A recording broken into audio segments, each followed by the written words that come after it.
Hello my dear student, मैं पारस आप सभी का भतीजा क्लासेस के यूट्यूब चैनल पर एक बार फिर से स्वागत करता हूं।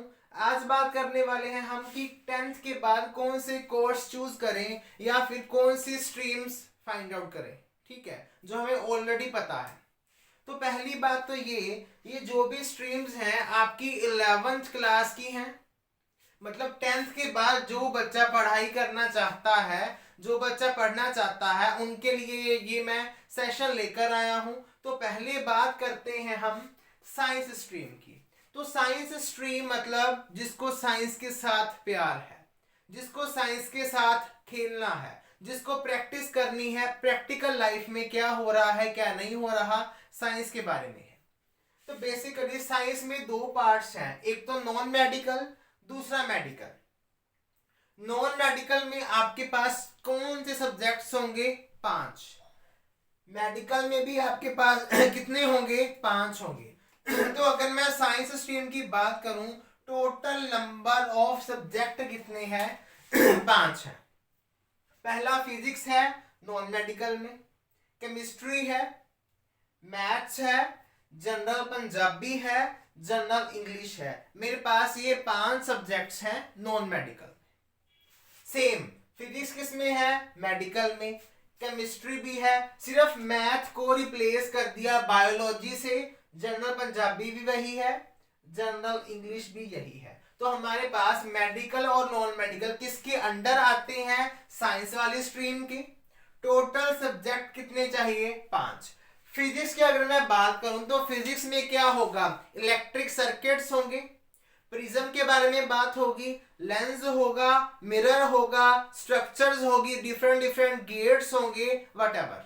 This is the physics. जो रियल लाइफ है, कौन सी चीज है? डिस्प्लेसमेंट हो गया, डिस्टेंस हो गया, वेलोसिटी हो गई, स्पीड हो गई, इंस्टेंटेनियस स्पीड होगी, एवरेज वेलोसिटी होगी, पैराबोला हो गया, पाथ हो गया, ट्रैजेक्टरी होगी, whatever. These things are come in physics. Physics में ये चीज आती है। केमिस्ट्री की बात करूं, केमिस्ट्री में केमिकल्स आते हैं, एंटीबायोटिक्स आती हैं, एंटीबॉडीज आती हैं, हमारी बॉडी में कितने सेल्स हैं, whatever. This things are chemistry. किसको किसने मिक्स किया, क्या बन गया, मेडिसिन में काम आता है, केमिस्ट्री है। मैथ्स पता ही है, रियल लाइफ में यूज होता है। डिस्टेंस कैलकुलेट करना है, कोई पर्सन कितनी देर में कहाँ होगा, कितनी स्पीड है, मैथ्स यूज होता है। अगर किसी चोर ने चोरी करनी है, उसके लिए ट्रिग्नोमेट्री वाला चैप्टर यूज होता है। तो ये सारा मैथ्स का खेल है। बायो की बात करूं, बायो में 2 ब्रांचेस हैं, एक तो बॉटनी, दूसरी जोलॉजी। ये दोनों मोस्ट इंपॉर्टेंट है। एक एनिमल के बारे में बात करती है, दूसरी प्लांट्स के बारे में बात करती है।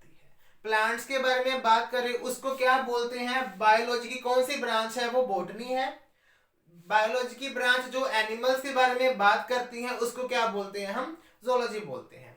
तो ये सब आएगा मेरे पास। साइंस में पंजाबी इंग्लिश आपको पता ही होगा अगर आपने 10th की है तो। ठीक है, इसके बाद कॉमर्स की बात करते हैं। कॉमर्स में मेरे पास कितने टोटल कंपलसरी सब्जेक्ट होने चाहिए? कॉमर्स में मेरे पास 6 कंपलसरी सब्जेक्ट है। कंपलसरी मतलब टोटल सब्जेक्ट्स है। टोटल साइंस में 5 है, कॉमर्स में 6 है। पहला अकाउंट्स है, ये मेरे पास कंपलसरी है। बिजनेस स्टडीज है, ये भी कंपलसरी है। इकोनॉमिक्स है, ये भी कंपलसरी है। इंग्लिश है, ये भी कंपलसरी है। कितने हो गए? 4 हो गए। बाकी के 2 आप पर छोड़ते हैं, जो आपको पसंद है आप वो ले सकते हो। 6th है मेरे पास पंजाबी है, ये ऑप्शनल है। टोटल 6 लेने हैं, 1 2 3 4 तो कवर हो गए, 2 कंपलसरी नहीं है, ऑप्शनल है। एक ये हो गया, चाहे आप मैथ्स ले सकते हो, चाहे आप आईटी मतलब कंप्यूटर साइंस ले सकते हो। ठीक है, इसे हम क्या बोलते हैं? Computer science. तो टोटल सब्जेक्ट कॉमर्स में कितने हो गए? 6। ह्यूमैनिटीज की बात करो तो यहां पर 2 चीजें हैं, आर्ट्स हैं और इंटर आर्ट्स हैं। इसमें भी टोटल सब्जेक्ट कितने हैं कंपलसरी?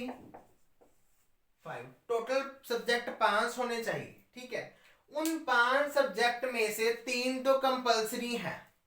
उन 5 सब्जेक्ट में से 3 सब्जेक्ट आपके पास क्या है? मेरे पास कंपलसरी है। पहला पंजाबी कंपलसरी है, दूसरा जनरल इंग्लिश कंपलसरी है, तीसरा आपके पास फिजिकल एजुकेशन कंपलसरी है। ठीक है, एक चीज होगी।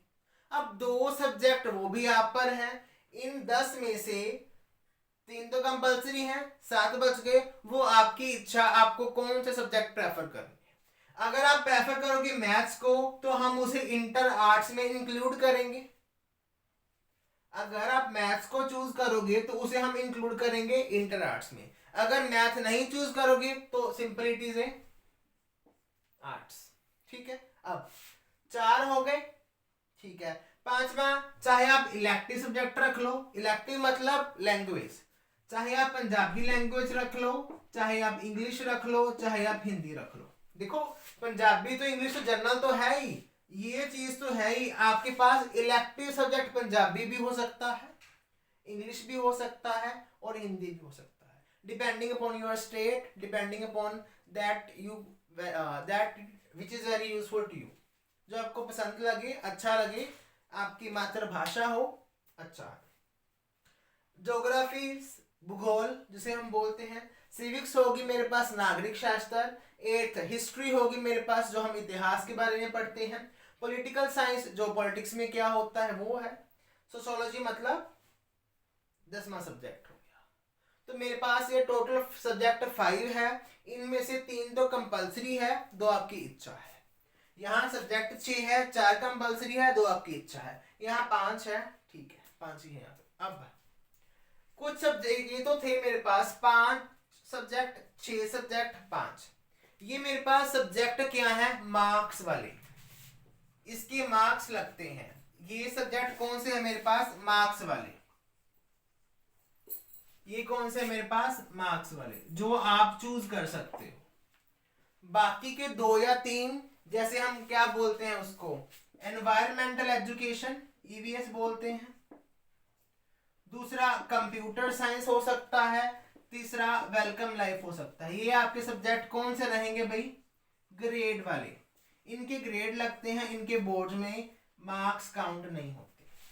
तो ये था आपके पास सेशन जिसमें क्या कर सकते हैं हम 10th के बाद कौन कौन से कोर्सेज चूज कर सकते हैं। इसी तरह से हम +2 में बात करेंगे कि कौन कौन से कोर्स चूज कर सकते हैं +2 के बाद।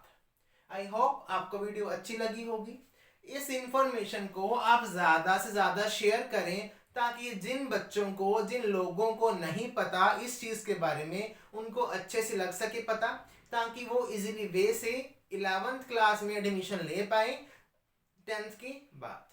Thank you very much.